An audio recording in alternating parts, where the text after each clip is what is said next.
한번 넘어가 보도록 하겠습니다. 이번에는 민주당에서 윤석열 대통령이랑 김건희 여사를 정치자금법 위반 그리고 정치자금법 위반 혐의로 고발을 했어요. 근데 그 하나로도 볼 수 있는 게 이것도 약간 증거라고 할 수 있을까요? PNR이랑 미래한국연구소 간에 이 각서 쓴 게 이제 공개가 됐잖아요. 그거 한번 보겠습니다. 저게 이제 가장 핵심 내용이 이제 두 번째 문단에서 미래한국에서는 당시 윤석열 대통령 후보의 부인인 김건희에게 돈을 받을 게 있으며 대선 중이라서 받는 게 어려우니 대선 이후 김건희에게 돈을 받아 미수금을 모두 변제하겠다고 약속하며 요런 내용이 적혀 있는 이제 각서가 실물이 공개가 된 거예요. 보도는 한번 있었고. 자, 요 내용인데 이 각서 자체가 일단 가장 좀 큰 증거로 보여질 수 있을까요? 검찰 내부에서도 상원지검에서. 그런데 네. 이 부분에서 제일 눈에 띄는 새 글자는 김건희라는 글자인 거죠. 그렇죠. 다만 이 각서의 내용만으로 봤을 때는 정말 김건희 여사한테 받을 돈이 있는지 없는지는 알 수 없고 이 돈을 받아야 되는 미래한국 연구소가 피플 네트워크스라고 본인에게 돈을 줘야 되는 곳을 이 압박을 넣으면서 너 김건희 여사한테 받을 돈 있다며 그런데 지금 대선이라서 돈이 오가면 사람들이 이제 수상하게 생각하니까 지금은 못 준다며 그러니까 그 돈 받아서 나한테 줘야 돼 라고 한 거예요. 그러니까 이 각서 내용만으로는 정말 김건희 여사가 줄 돈이 있는지 없는지는 알 수 없습니다만 저는 어떤 의미가 있다라고 생각하냐면 지금 일련의 흐름들과 논리적 정합성이 있어요. 이 사건에는 공짜로 그리고 더더군다나 조작한 여론조사를 무차별적으로 이 사람이 돌립니다. 돈을 못 받았다라고 일관되게 이야기해요. 본인의 육성도 상당히 많아요. 그런데 이 부분과 관련해서 윤석열 대통령이 설명한 내용이 있습니다. 나는 지시한 적도 없고 여론조사 나 본 적도 없다. 저는 진실일 거라고 생각해요. 윤석열 대통령이 아닐 겁니다. 김건희 여사일 거예요. 김건희 여사일 그 것이다. 상황처럼 행동을 했으니까요. 그러면 이 일련의 과정에서는 뭔가 김건희 여사의 어떤 지휘하에 왜냐하면 이 돈도요 1억, 2억 이런 돈이 아니에요. 3천, 5천 이런 돈이 아니라 6,215만 원 이래요. 뭔가 계산을 해서 산출한 계산식의 결과물로 보이거든요. 그렇다면 이건 당연히 수사해야 되는 게 아닌가 싶습니다. 예. 그 확실한 거는 얘기해 주신 것처럼 김건희라는 이름이 들어가 있잖아요. 네. 저 말인즉슨 명태균 씨가 김건희 이름을 얘기하면서 계속해서 뭐 그 사람을 설득하던지 아니면은 이 지출 시기를 미루던지 이거는 저는 확실하다고 보여지거든요. 얘기했던 그러니까 저 것 각서에 같아요. 김건희라는 이름이 들어갔겠죠. 그러면 사실관계를 확인하기 위해서 명태균 씨는 들어가 있고 사실 이게 일반적인 그 지위를 떠나서 일반 사람이라면 김건희라는 사람을 불러서 조사해야 되는 건 너무나 확실한 거 아니에요? 사실관계를 확인하기 그런 위해서. 측면도 있고 사실은 제가 오늘 이 각서를 가지고 논평 하나 쓰고 나왔습니다. 아 그래요? 예, 예. 어떻게 보세요? 저는 이게 조금 유의미한 측면에서 좀 볼 수 있는 게 이게 기본적으로 그 명태균 씨의 그 윤석열 부부와의 그 김영서 공천거래 의혹이 핵심은 강혜경 씨의 그 공익제보자인 강혜경 씨의 진술인데 그분의 진술이 맨 처음부터 일관된 부분이 그거거든요. 그래서 81회에 걸쳐서 3억 7,520만 원을 들여가지고 여론조사를 해줬다. 윤석열 대선용으로 네, 해줬다. 맞아요. 그래서 대선 끝나고 나서 이제 강혜경 씨한테 시켜가지고 명태균이 시켜서 그 정산서를 만들려고 그렇죠. 그랬다는 거 아닙니까? 근데 받아오려고. 뭐 돈 봉투를 몇 번 받아서 그런지 돈이 살짝 줄어요. 그래서 3억 6천만 원으로 해가지고 정산 확인서라는 걸 만들지 않습니까? 네. 그걸 들고 명태균이가 비행기를 타고 나 받아올게 하고 아크로비스타를 가지 않습니까? 네. 근데 빈손으로 와요. 음. 그래서 빚독촉이 시작이 되죠. 계속 시달리죠. 그러니까 이 부분에 대한 각서가 이렇게 써 있지 않습니까? 뭐 대선이 진행 중이니까 뭐 김건희 대선 끝나면 지금은 돈 얘기하기 좀 뭐하고 끝나면 김건희한테 받아줄게. 그거지 않습니까? 그렇죠.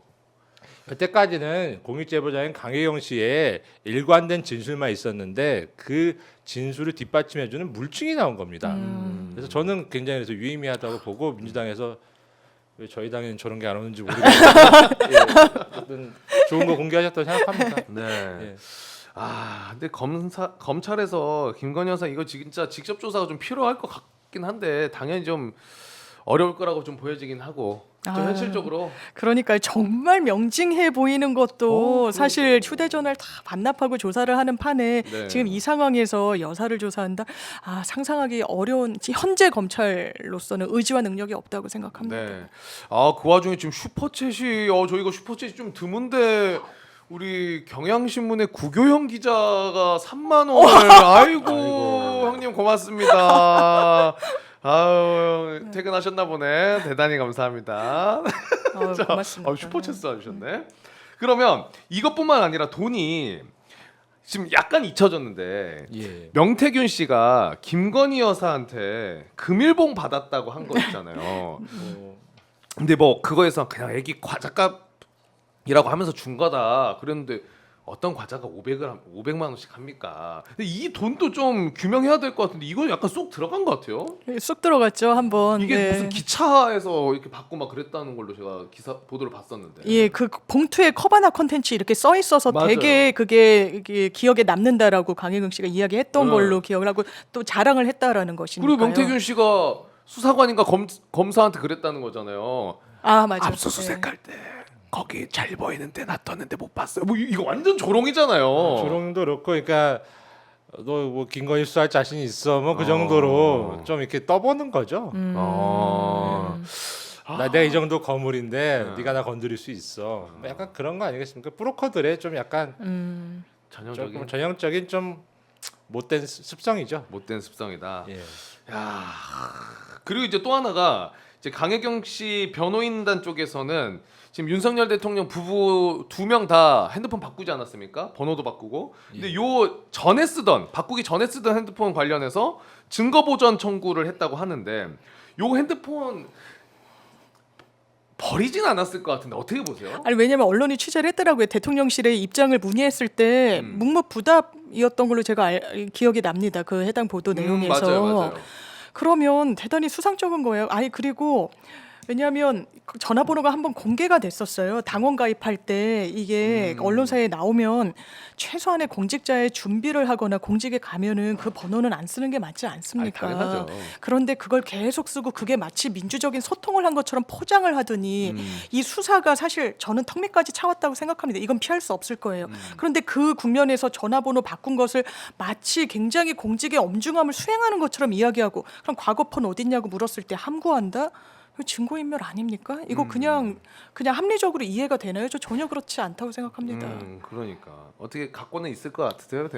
그게 그 어쨌든 휴대폰이라는 거는 물리적으로 파손하지 않는 한은 증거가 그게 어쨌든 자료가 남게 돼 있거든요. 근데 그 대통령실에서 뭐 망치질을 하는 건 좀 상상하기가 좀 쉽지는 않은데, 그러니까 뭐 어디 좀 안전한데 이게 좀 약간 속된 말로 꼬불쳐 놓지 않았겠나 좀 그런 생각이 들고, 사실은 강혜경 씨 변호인 측에서 그 뭐 증거보전 신청을 한 거는 좀 유의미한 액션으로는 보여지는데, 문제는 그게 법원에서 받아들여지더라도 집행을 해야 되지 않습니까? 네.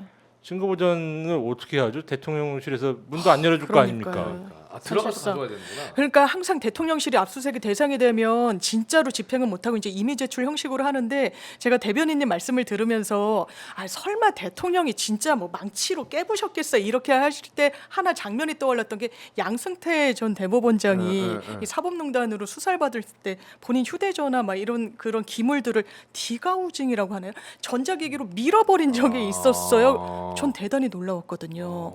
왜냐하면 제가 그냥 기자하다가 변호사 됐을 때 대법관 그리고 대법원장이 얼마나 대단한 존재인지를 체감이 됐었는데, 그렇죠.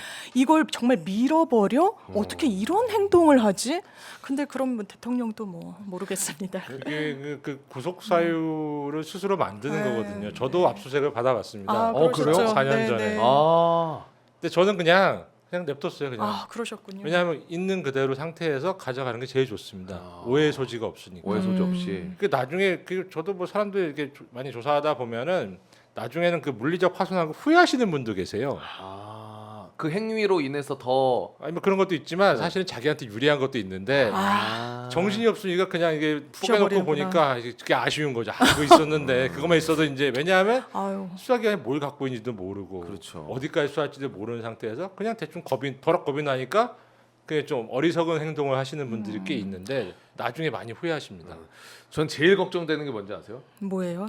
그러니까 뭐 밀거나 뭐 이런 게 아니라 혹시 나중에 우리 그 윤석열 대통령 해외 나가는 거 좋아하잖아요. 오. 해외 순방 가서 쓱 거기다 버리면 어떻게 찾을 건데?